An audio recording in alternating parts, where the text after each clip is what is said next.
Naalala niyo yung nag-rating ako ng luncheon meat? Ito yung nag-number 1 na naka-blindfold. And alam niyo ba na meron din silang pork variant. So kung ikumpara siya side by side, or pwede naman hindi side by side, pwede mo sila naka-forward ng konti.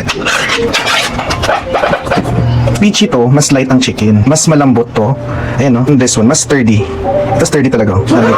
Kawali from Masflex, ang ating honeycomb series. Nagamit tayo ng lumang mantika kasi hindi tayo mayaman. Hello.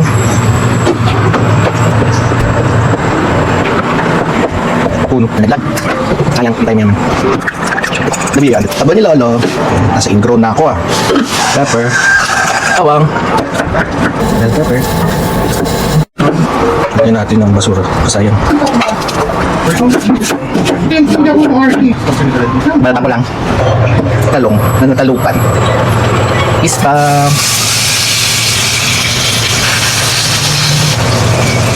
So ngayon, gumawa ka ng butas dyan. Parang well, lahat ng pang-isa. Pare-pares lang yan. Dahil maglukuhan.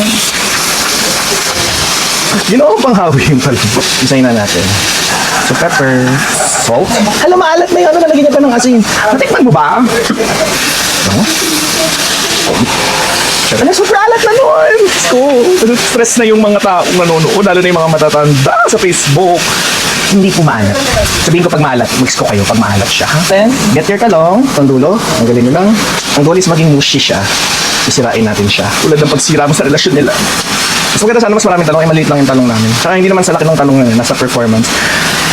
Ang dami tatanong ko sa kanila ito, IKEA. May dikit ng ganyan. Ibig sabihin, sunog na. Hayaan mo na. Huwag ka na masyadong maraming pinaglalaban dyan. Alam, naglalagay na naman siya ng oil. Hayaan niya na. Haluin lang natin. And yan. Ito natin.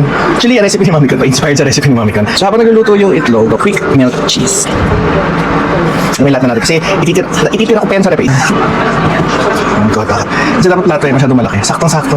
Oh, di ba? And yung heat na. And wow! Ang perfect na aking tartang luncheon meat.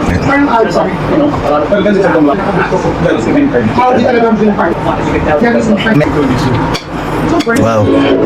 Gusto ko pa.